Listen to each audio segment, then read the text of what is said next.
Fala galera, está começando mais um É Isso Mesmo podcast com Fernando Celestino e Carlos Macedo.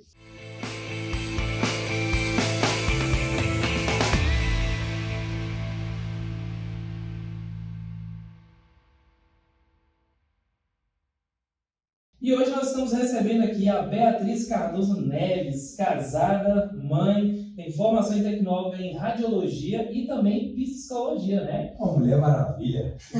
Faz de tudo. Especializada em sexualidade humana, sexóloga, professora acadêmica, corredora pela equipe DD Treinamentos e psicóloga na clínica Eva. É uma mulher real com cara de influenciadora. Parabéns.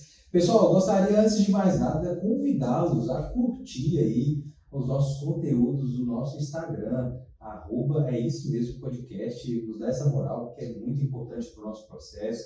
Também estamos aí no Spotify, então para você que ouve no YouTube, você também pode abrir pelo Spotify, ou você que nos ouve pelo Spotify, também pode dar moral para a gente no YouTube, no nosso canal. Vai ser muito bom ter a sua presença lá, nos comentários e tudo mais. Então, um convite para vocês aí, viu? E vai nos três, né? Melhor vai logo nos três, deixa essa interação. Já segue todos. Segue todo mundo, por favor. É isso aí. Beatriz, você falou que você começou a trabalhar na adolescência, né? Vendia Avon. Queria que você falasse um pouquinho de como é que foi esse início. Já começou a trabalhar bem jovem.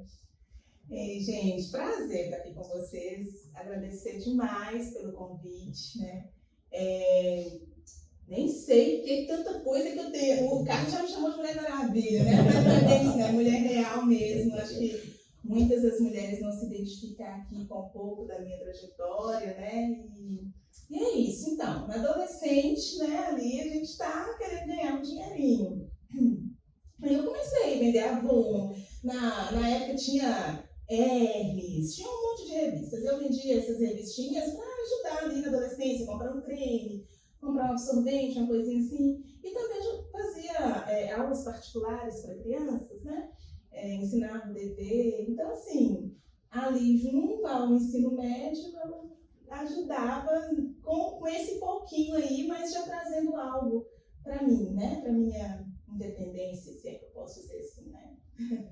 E você falou também que você, desde de nova, já dava aula particulares, né, para criança. Hoje você é professora acadêmica, mas isso começou lá atrás. Eu ensinava as criancinhas de primeira série, segunda série, né? As mães mandavam lá para casa e aí eu ensinava o dever de casa, ensinava a prova. Então, desde cedo, então, você sempre se interessou em estudar, né? Sempre aprimorar conhecimento. É algo muito forte, né? Assim, o sonho de minha mãe era que eu fosse professora. E aí, tanto que vocês vão ver que na minha época já não tinha magistério quando a gente estudava, era científico. Mas tinha um curso de magistério num colégio Nazaré, lá de Araçuaí. E aí minha mãe fez questão de pagar esse curso de magistério para eu me tornar professora. Né? E olha que na época, assim, eu fiz e não tinha tanta certeza que eu seria professora. E acabou que vocês vão ver que hoje eu estou no ensino. Fantástico. Eu e você conhecemos ela como psicóloga. Mas eu descobri agora, recentemente, que antes dela ser psicóloga, ela foi radiologista. Me conta como foi essa decisão de estudar radiologia. Eu, particularmente, se olhando para ela assim, você se vê aqui olhando para ela e falando assim que ela era radiologista? Não foi, mas me conta como foi essa jornada. Como você se descobriu essa profissão? Como é que foi estudar para ela? Como é que foi essa jornada, que é uma jornada bem reduzida, né, a carga horária? Como é que foi identificar que talvez a psicologia seria uma realização profissional? Na verdade, assim, né, não radiologista, né? Eu comecei fazendo um curso de técnico em radiologia. Entendi. Aquela coisa, você termina o ensino médio, eu morava em Araçuaí até então, né? Eu sou de Araçuaí, e lá não tinha nenhuma faculdade. A gente está falando isso aí, gente, vou entregar a minha idade, há mais de 20 anos. Né? Não tinha faculdade lá, nem nada, e o que eu vou fazer? Eu não tinha como ir embora, minha mãe não tinha condição, meu pai não tinha condição de me mandar embora, e eu fiquei lá, o que eu vou fazer? Surgiu um boato, tem um curso de tecnologia em Teoflotone, 230 quilômetros, né? E minha mãe trabalhava no hospital lá da cidade, eu conheci o técnico, por acaso fazer um raio-x, conheci o técnico, achei legal aquela máquina grande, né? Falei, é isso que é radiologia, tá? Tenho a oportunidade de fazer o curso. Falei, mamãe, vamos fazer esse curso? Vou, vai. E aí eu vinha todo final de semana, 230 para vir, 230 para voltar. Uma viagem bem longa, né? 2 anos Aí fiz o você ficava em técnico. algum lugar aqui? Era um dia, 2 dias? Era intensivo? Ficava no sábado, de sexta para sábado. E aí eu fiz durante 2 anos o técnico e terminei o técnico, já trabalhava no hospital lá da cidade também, eu fui ser recepcionista e desse hospital, pensando assim, né, sendo recepcionista estou dentro do hospital, fica mais fácil de E aí, né, graças a Deus consegui entrar para radiologia e aí a gente começou, gente, vai ter o curso de tecnólogo em radiologia, que é o superior, que até então não tinha. Há 22 anos, 20 anos atrás, não tinha tecnólogo em radiologia, né? E aí teve essa coisa lá, vamos fazer o tecnólogo, professores aqui de Teoflotone, da mesma escola que eu fiz o curso, foi lá contar e vou. Mais 3 anos, indo e vindo. E aí fiz o tecnólogo, né? E trabalhei no Hospital de Araçuaí, trabalhei aqui em Teoflotone também como tecnóloga. Então, assim, já atendi muito em raio-x, mamografia, né? Não parece, mas já trabalhei desde o hospital de emergência. E nesse seu contexto, Beatriz, o seu salário em ser técnica e ser tecnóloga, houve diferença? Nesse tempo, né, que você está... Olha, Carlos, deveria haver, porque é técnico e é um técnico e superior. Mas, não, na verdade não, porque os hospitais contratam a gente como técnico mesmo. Hoje eu acho que já está diferente isso, sabe? Mas na época que eu fiz o curso, não, me agregou mais conhecimento, né? Mas em termos de salário, não, na época eu não tive. E sua jornada de tecnólogo durou quanto tempo antes de você tomar a decisão de iniciar sua jornada na faculdade de psicologia? Olha, acho que durou uns 8 anos, mais ou menos. E por que psicologia? E aí, eu fiz o magistério, eu tinha uma professora psicóloga, e eu achava ela, assim, adorava a matéria dela, né? Que era psicologia escolar. Ok. E quando eu fui trabalhar no hospital, tinha uma psicóloga lá também, que aí ela fazia aquela, né, fez entrevista, e eu achei muito bacana, ela fazia alguns grupos, alguns funcionários, eu achava legal, achava muito bonito, mas achava algo muito distante de mim, porque lá era sair. Como é que eu ia fazer psicologia, né? Fora de cogitação. Complicado em final de semana, imagina vir todo dia. E sem contar que é um curso mais caro, né? Fora de cogitação. Mas eu achava lindo, tá? Aí eu falei, surgiu o técnico, vou fazer o técnico de geologia, que é um salário razoavelmente, naquela época, para mim, era um salário muito bom, porque em Araçuaí, uma cidade pequena, né? Eu era recepcionista até o momento, então eu falei, quem sabe se eu fizer uma técnica de geologia, eu consigo um dia ter dinheiro para fazer psicologia. Isso foi a resposta que eu dei no primeiro dia de aula do técnico. E até esqueci disso, depois fiz radiologia e esqueci de psicologia. Aí depois de muito tempo, sei lá, uns 8, 10 anos, foi que eu conheci meu esposo, que é psicólogo, e aí eu comecei a conviver mais, né, de perto com a psicologia, vendo ele estudando, ver, né, o sentimento, o cotidiano, né, aí eu falei, olha, então nós nos casamos, ele veio morar em Teoflotone, eu pedi demissão do hospital que eu trabalhava, vim para aqui e não estava trabalhando e consegui uma meia bolsa para fazer psicologia. Eu falei, vou fazer agora, acho que dá para fazer, eu não estava trabalhando, né? E consegui uma meia bolsa. Aí eu comecei a fazer psicologia nesse tempo aí, mas depois eu consegui trabalhar na radiologia ainda, sabe? Eu fiz o curso de psicologia, mas trabalhando com a radiologia. Eu trabalhei na radiologia até o nascimento do meu filho. Eu trabalhava na radiologia. Então, até 2017. Entendi. É o amor que fez renascer os filhos, né? De forma geral. Uma coisa que eu percebi quando a gente estava conversando, você começou a contar a sua história, foi que você, desde pequena, aproveitava as oportunidades, né? Você teve a oportunidade de vender a minha Avon, oportunidade de ter aula, depois de fazer um curso fora da cidade, aí era muito distante. E assim, como que isso é de você mesmo, da sua vida, essa questão de você não desperdiçar uma oportunidade mesmo? Olha, meu marido fala que eu tenho sangue no olho. Eu acho que é isso, sabe? Assim, eu também venho de uma família muito batalhadora, sabe? Sou uma família humilde, mas de pessoas assim que trabalham, que lutam. Eu acho que isso está no DNA, né? Tá na gente. Então, assim, eu nunca deixei passar uma oportunidade, eu acredito que não. Se eu vi um cavalinho passando e ele falou, pode pular, eu pulo. E pego, e vou. E esse é um desafio, Fernandinho, que a gente, conversando com outros profissionais, a gente percebe muito. E a gente tem trazido pessoas que aproveitam oportunidades mesmo, para poder mostrar que às vezes a gente acomoda em alguns momentos, e a oportunidade bate, Jesus dá a oportunidade ali, e às vezes passa despercebido porque a gente não abriu um pouco os olhos, né? Como a gente tem visto profissionais, né? Eu sou dono de um espaço que a gente recebe muitos profissionais, eu vejo que a pessoa ela chega assim crua e nua, mas não foi porque não teve oportunidade, foi porque às vezes não soube abrir os olhos, né, para entender esse processo. E um exemplo disso é o fato de você ter andado 230 km, você falou, né? Para ir e depois mais 230 para voltar. Criou oportunidade, né? O que é melhor aí. Eu vejo pessoas falando assim, às vezes até passei em uma faculdade, mas aí, vai no governador atrás, como é que eu vou fazer? Ganhei um curso, mas eu tenho que sair de casa para ir. Hoje em dia eu vejo uma geração que tem muita dificuldade, não é de, vamos dizer assim, aproveitar, é de ver mesmo a oportunidade ali. Porque eles só não tem oportunidade de emprego, não tem oportunidade disso, mas na verdade eu acho que a oportunidade ela sempre aparece. É como que a gente reage a isso, né? A gente tem que estar esperto e atento, né? E é aquela coisa, a gente tem que ser melhor do que a nossa melhor desculpa. Com certeza. E aí, Beatriz, formou, e agora? Como que foi o seu passo depois dessa formação em psicologia?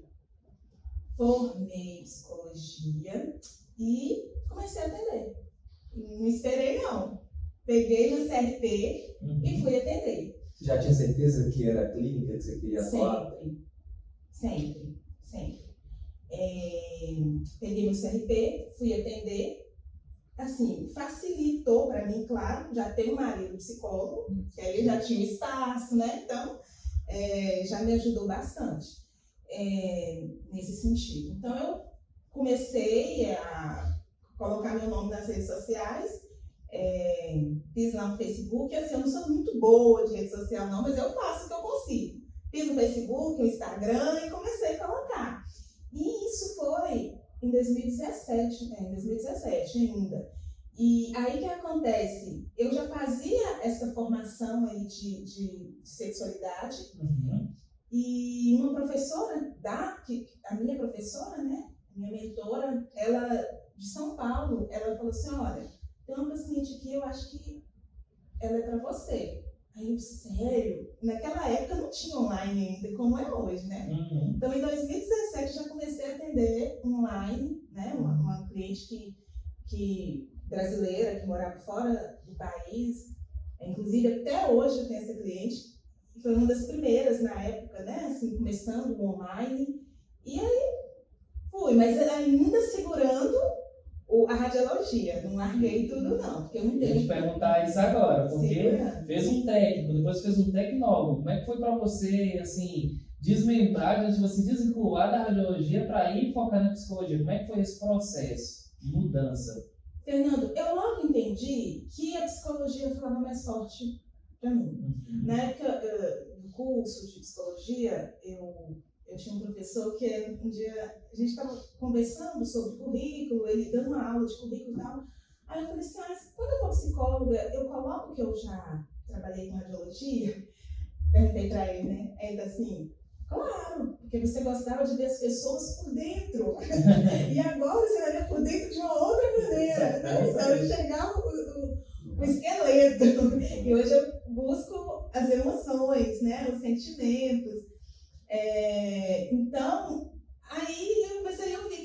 psicologia me puxou mais, me chamou mais, sabe? E na hora que eu terminei, que o Ítalo nasceu, 4 meses de maternidade, né, licença maternidade, 1 mês de férias, Alexandre, nós olhamos um para o outro, eu falei, não tenho condição de voltar, não consigo voltar para cumprir uma carga horária, apesar de que é pequena, né? São 24 horas semanais a carga horária da radiologia, mas eu não me via preparada para largar meu filho ainda naquele momento. Eu falei, não, agora. E aí, né, pedi demissão e... Foi focado na maternidade. E veio com a maternidade e a psicologia. Aí a psicologia, né, vai ganhando forma. Você vai ganhando forma, né? Bom que você teve esse tempo, né, de realmente colocar a cabeça no lugar, aproveitar a maternidade ali e também estudar mais a psicologia. Transição de carreira em si já é um desafio muito grande. Aí você pega uma transição de carreira com um baby lindo, que você tem uma responsabilidade grande, não é tarefa fácil, não, né, Beatriz? Não é. É a mais difícil de todas. Somada a mudança de cidade, né? Mudança de cidade, a organização financeira, inteligência emocional para lidar com isso, né? Então é muita coisa, né, para dar conta. E nesse muita coisa, ela ainda tem uma especialização em sexologia, é isso mesmo, né? Ela trabalha com sexualidade humana. Por que você escolheu esse tema? É um tema, assim, que eu acho que ainda existe algum tabu, e eu queria ouvir sua opinião sobre, né, um pouquinho disso. E como é que foi essa jornada para poder descobrir que esse tema era um tema que você gostaria de seguir ali jornada? Lembrando que o seu marido já tem outra jornada, é uma outra visão diferente, né? No 7º período, eu fiz um trabalho ligado a disfunções sexuais, e ali eu vi que tinha algo que me chamava muita atenção. E nessa eu dei prosseguimento, meu TCC, eu fiz nessa mesma abordagem da sexualidade, né, pesquisando aí os principais teóricos que trabalharam, que deram início ao estudo da sexualidade humana. Apaixonei com a pesquisa que eu fiz, quase surtei também, né? Mas me apaixonei. Com todo bom trabalho, TCC e tudo mais. Mas enfim, aí eu terminando já a faculdade, logo eu fiz um curso, uma especialização que me deu o título de educadora em saúde sexual, saúde e educação sexual, e posteriormente eu fiz essa pós-graduação em sexualidade humana, que aí me dá o título de sexóloga. Então, assim, é uma área que eu percebi muito poucas pessoas envolvidas, poucos profissionais envolvidos. É uma área, talvez, né, por ser uma área tabu, é uma área que as pessoas são sedentas de falar. As pessoas vão no médico, por exemplo, e o médico não pergunta como está a sua saúde sexual, né? Vão no psicólogo, o psicólogo dificilmente vai perguntar como é que está a sua saúde sexual. Só para o pessoal de casa saber, o que exatamente fala essa área? O que ela trata assim, em si? Ela trata da questão de casais? Como é que é em si? Ótimo. Quando a gente fala de sexualidade, primeiro nós não estamos falando de sexo. Sexualidade é algo muito mais amplo. Sexualidade começa desde quando nós nascemos, né? Sexualidade começa com o nosso autocuidado, começa com a higiene do nosso corpo, começa com a consciência do nosso corpo, com o conhecimento, o autoconhecimento do nosso corpo físico mesmo.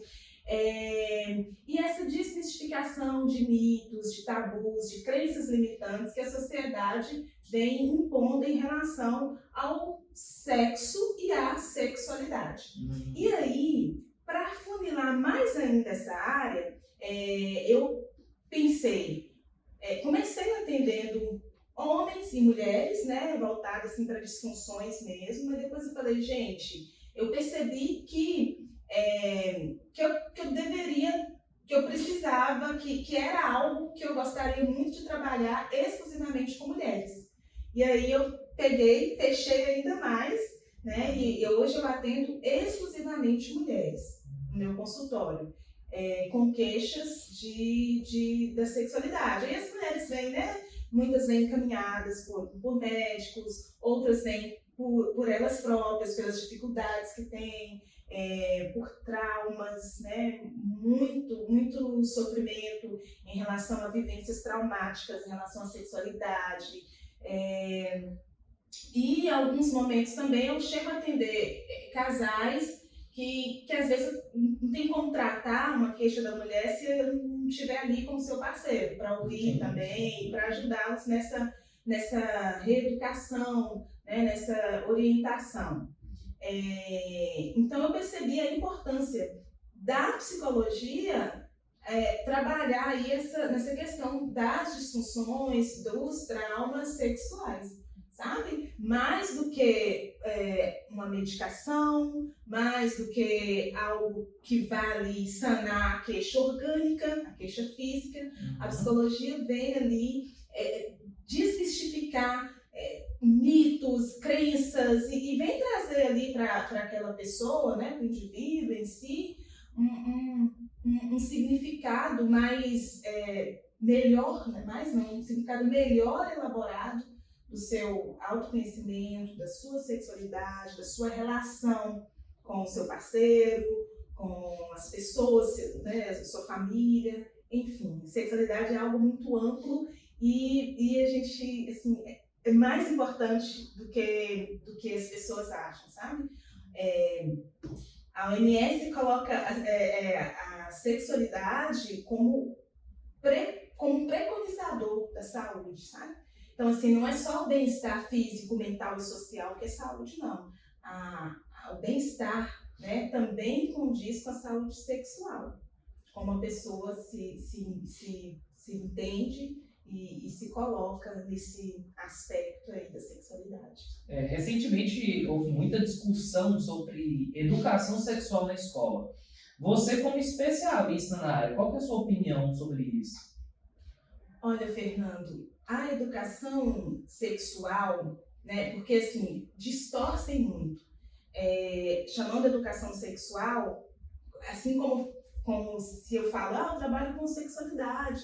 Muita gente vai pensar que trabalhar com sexualidade ou ensinar educação sexual é ensinar a fazer sexo. Um sex shop. E não é isso, sabe? Precisa sim ter educação sexual nas escolas, até porque muitas vezes a criança ela vai achar ali na escola, na professora, uma pessoa de confiança que ela pode falar ali de um abuso que ela está sofrendo em casa, com o vizinho, com ela o já tem a tio. consciência de que aquilo é um abuso. Exatamente. Né? E muitas vezes ela tem consciência sim, mas às vezes ela não vai falar com alguém da família, porque quem está abusando é outra pessoa da família. Ou não vai falar porque é um tio muito próximo, é o pastor, é o padre, sabe? Porque o abuso sexual, ele acontece com as pessoas mais próximas e de confiança, principalmente com as crianças, né? Dificilmente assim, você vai encontrar na rua e abusou da criança. Não, porque a criança tem que ter confiança, né, para se aproximar daquela pessoa.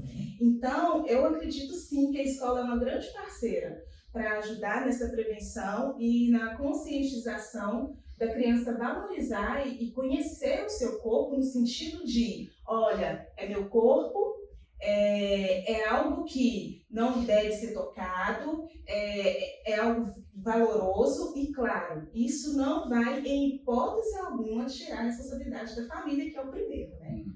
Primeira coisa é a família, é o pai, é a mãe, é a família, o contexto familiar ali onde aquela criança vive, colocá-la como alguém, um serzinho ali importante e que tem algo muito importante que é o seu corpinho, né? Então, a escola é parceira super e a família tem nem palavras. Se não tivesse a base familiar. E, assim, dentro desse mesmo assunto, até eu vejo dificuldade de muitos pais para iniciar essa conversa, na verdade, com a criança. Existe uma idade, existe uma faixa etária para se começar essa educação, para estar ali se introduzindo nisso? As pessoas perguntam muito isso. Por quê? Como é que eu vou falar de sexo com meu filho de 4 anos? Eu não vou falar de sexo com meu filho de 4 anos. Eu vou falar com meu filho de 4 anos que a parte íntima dele é privada. Isso é sexualidade. Isso é falar sobre sexualidade.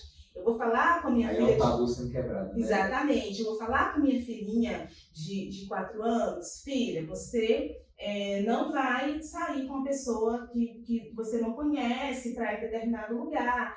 Você, se alguém falar algo que te deixou com vergonha, que falou que é segredo, você me conta, viu? Tá? Então, assim, essa coisa de em que idade eu vou falar com meu filho sobre sexualidade? A partir do momento que a necessidade vai surgindo, sabe? E, claro, de acordo com a expectativa da criança. Porque muitas vezes a criança faz uma pergunta assim, que os adultos acham que é algo uau. Tipo, a criança pergunta, mamãe, o que é? Vê um preservativo, o que é isso aqui? Aí a mãe já fica assim, gente, como é que eu vou ensinar que isso aqui é um negócio e coloca no tênis, que não sei o quê? Não é isso que a criança quer saber, sabe? Mas nós adultos já colocamos aquilo como algo muito grande. E não, a criança tem aquela expectativa apenas de tirar sua dúvida. Então a gente vai conversar com ela de acordo com a expectativa, com a idade dela. Então não tem idade, a partir dessa idade pode. Não, a partir de que vai surgindo a demanda, com naturalidade, a gente já vai conversando e ajudando as nossas crianças a se protegerem. Precisa muito, gente. Vocês que querem ser pai, eu acredito muito que o Fernandinho já está nesse pensamento aí, por isso que ele fez alguma pergunta. Vale a pena entrar no Instagram de Beatriz e já acompanhar um pouquinho do que ela já coloca lá. Esse é um tema que faz muito sentido. Muitos pais, às vezes, ficam muito confusos. Acho que vale uma orientação, né? É muito útil mesmo para aprendizado. Vamos falar um pouquinho sobre gestão. É um tema que a gente pega muito no pé de alguns profissionais que tem aqui. E depois a gente volta, né? Vai ter alguns outros temas. Mas a gente recebe muitos profissionais aqui que saem da faculdade, mas não sabem lidar com dinheiro, com clínica, fazer gestão, cuidar dos recursos que entram, dos recursos que saem. Como é que foi isso para trabalhar essa percepção, já que você já acreditava que a clínica era o seu processo, né? E quem monta um consultório, gente, hoje quem monta uma clínica, ele é um empreendedor, ele está fazendo ele empreende ele mesmo, né? O profissional dele mesmo. Me conta mais, como é que foi esse processo, como é que foi a sua jornada de contato, de fato, com isso? Hoje você tem caderninho de fluxo de entrada e saída, como é que é essa rotina? Então, infelizmente, a gente não sai da faculdade preparado para... Nem da faculdade, nem da escola, do ensino médio, nós não somos preparados para lidar com o dinheiro, né? E eu, particularmente, até hoje, eu não tenho facilidade para lidar com dinheiro. Não que eu seja gastadeira, não. Mas eu até hoje tenho dificuldade de fazer essa organização. Que bom que eu tenho um parceiro que me ajuda muito com isso. A cara dele é de organização. Então, eu aprendi muito com ele a necessidade de organizar. O que entra, o que sai, o que entra do consultório ali, aquilo não é meu, é do consultório. Né? Importante. Eu aprendi muito com ele, com meu marido. Ele que foi me ajudando nisso aí, até pela experiência dele, né? E hoje, ele fica na parte financeira para ajudar nessa gestão aí do meu dinheiro, do consultório. Eu falo assim... Só fala assim, quanto que deu, né? E aí ele me ajuda e a gente acaba que consegue organizar, né? Mas, claro, se eu não tivesse essa parceria aí, eu teria que correr atrás. Mas aí é algo que eu consigo, né? Tanta coisa para fazer, mas isso aí eu consigo descansar um pouco, sabe? Eu me preocupo mesmo, mas com a captação, né, com o consultório em si, com o estudo com meus clientes, né? Isso é importante. E se fica doente, Beatriz, o que acontece? Pois né? A gente tem que ter sempre um segundo plano aí, tem que ter uma reserva. Ano passado, tanto ele, o Alexandre, meu esposo, que é psicólogo também, e nós tivemos Covid juntos, né? Com nós dois afastados do consultório. Que loucura. Né?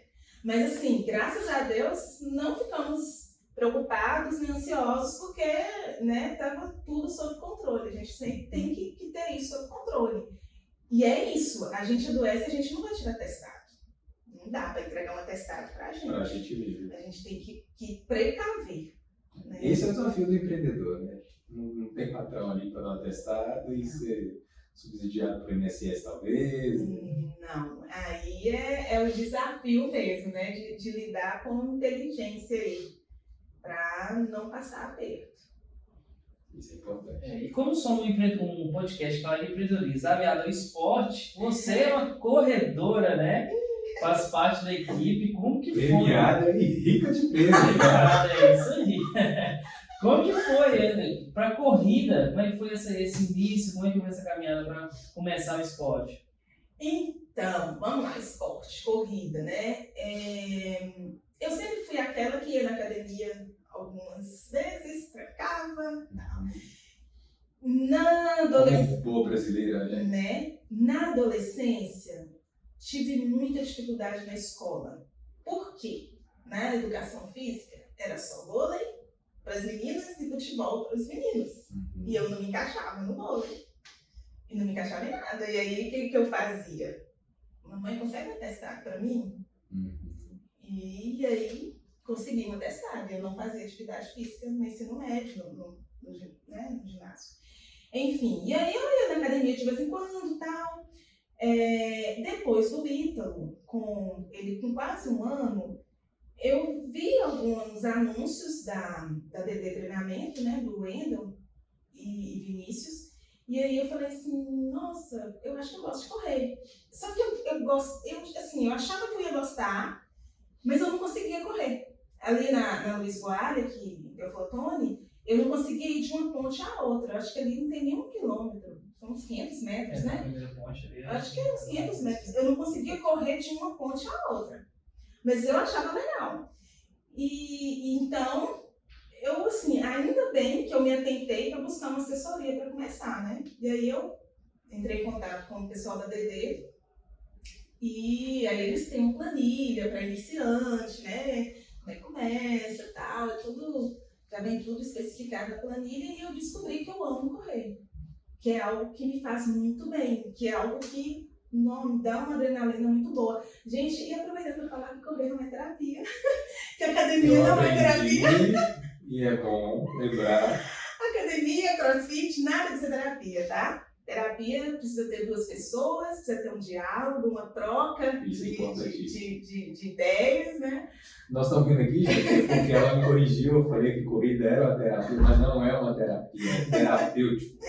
Isso, já aprendeu, não vai esquecer, porque eu já sabia, mas eu tinha esquecido. Não esqueço mais. Então correr para mim é terapêutico, eu me sinto muito bem correndo e estou aqui, estou há uns 2 anos já na assessoria do Wendel. Ganhei meu primeiro pódio ano passado. Fiquei rica. Acho que eu vou parar de atender e vou correr. Você, corredora profissional. Só que não, né? Mas, e aí eu sigo essa planilha deles, treino de 2 a 3 vezes por semana. Que hora? 5h30, 6 horas da manhã. Né? Dá para fazer, né, tudo que o dia exige. Procuro fazer um fortalecimento, não é assim, né? O fortalecimento deveria ser na academia, mas eu não tenho esse tempo, né? Por conta vocês viram aí que minha vida é bem corrida, maternidade, tal.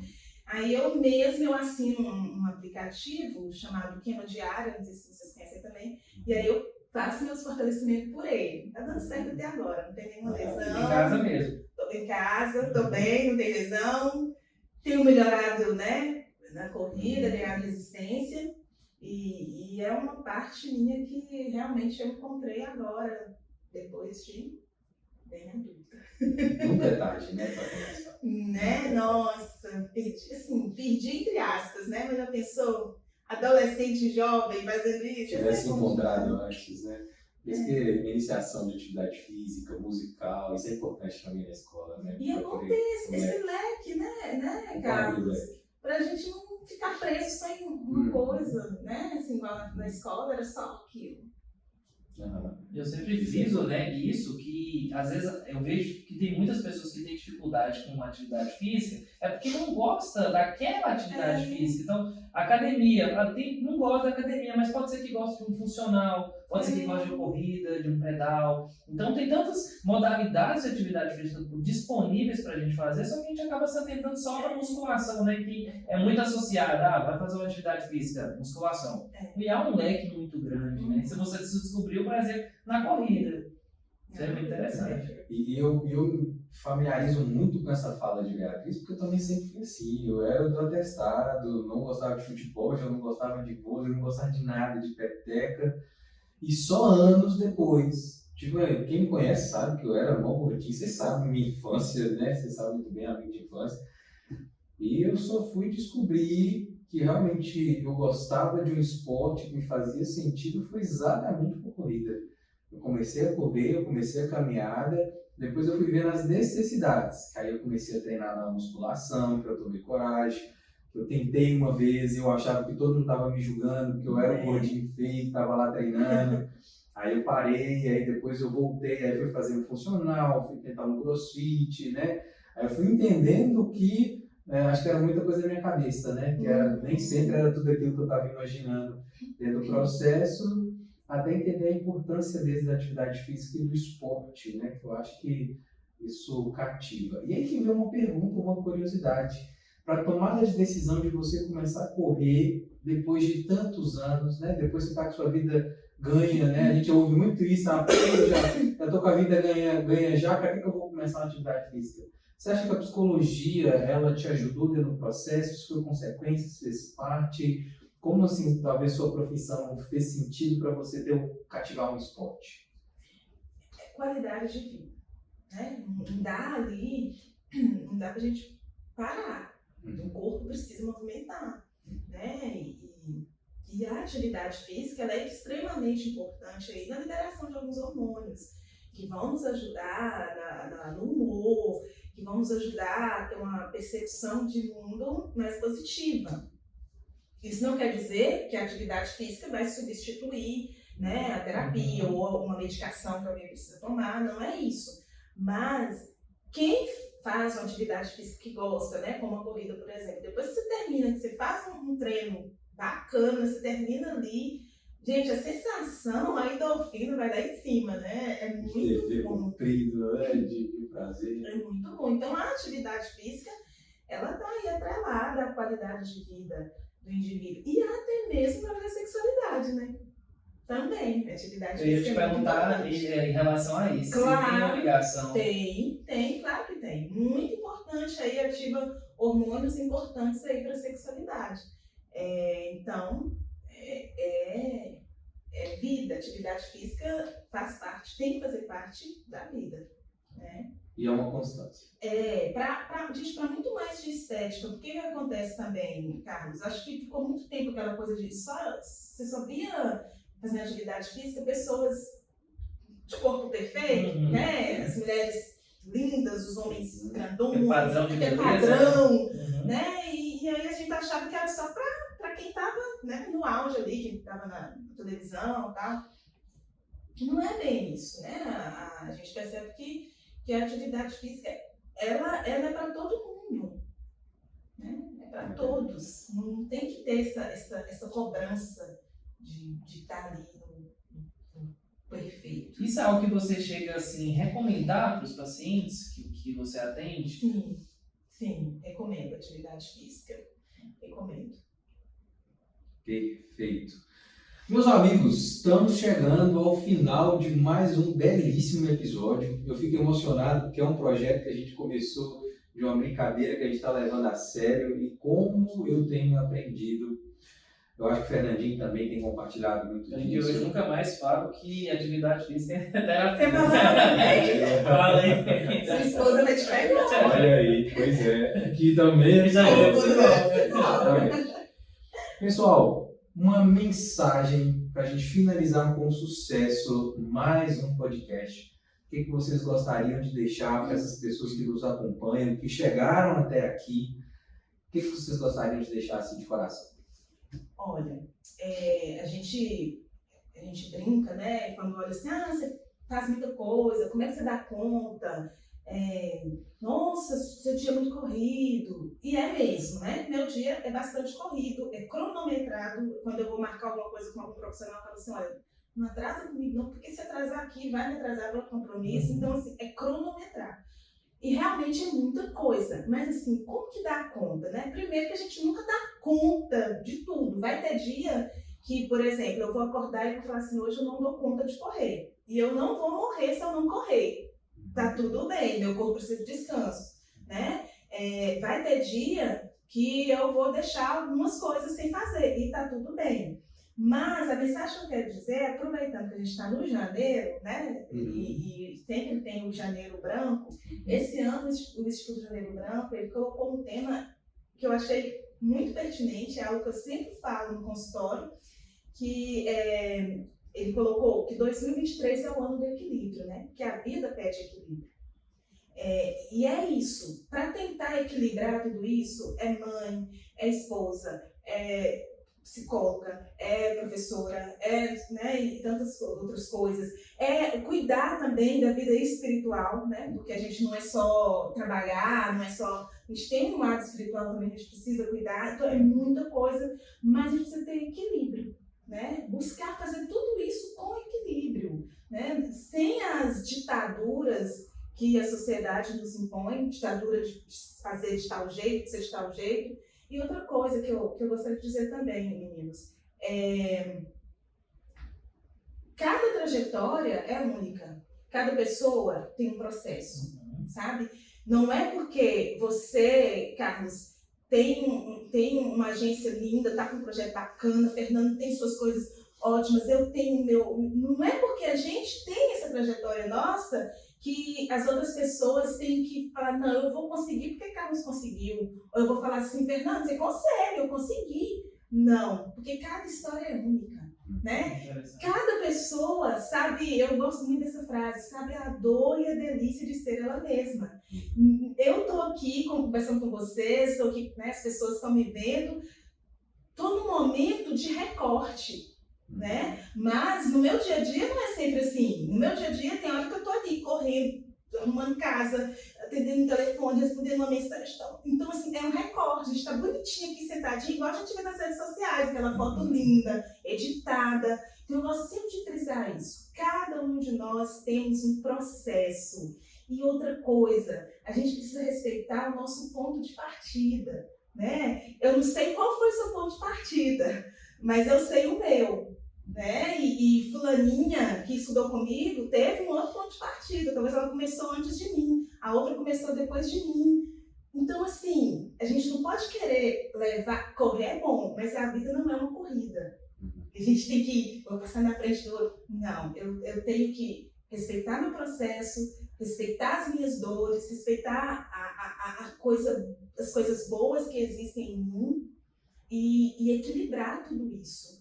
Sair dessa ditadura. Porque eu empreendo, eu tenho que trabalhar 24 horas por dia.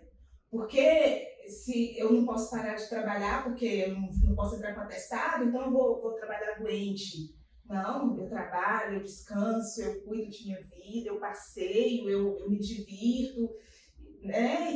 Equilíbrio. Então, assim, 2023, que seja o ano do equilíbrio para todos nós.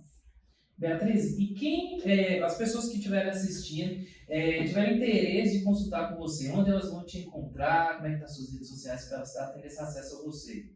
Acho que o lugar mais fácil é no Instagram, psicóloga Beatriz Cardoso Neves. Lá tem um link para o WhatsApp. Então, entrando lá, acho que me encontra de qualquer maneira. Muito bom. Te agradecer por essa entrevista maravilhosa aqui. Podemos aprender bastante, né, cara? Tenho certeza. Muito, você tá doido. Uma reflexão profunda. Profunda, muito conhecimento. E agradecer você também que assistiu até aqui esse podcast. Lembrando novamente, segue a gente nas redes sociais, Instagram, se inscreve também no YouTube e no Spotify, que tem muita coisa boa para estar saindo aí para vocês, galera. É isso. Obrigadão, Beatriz, Fernandinho, valeu pela parceria mais uma vez. Até breve, pessoal. Valeu. Valeu.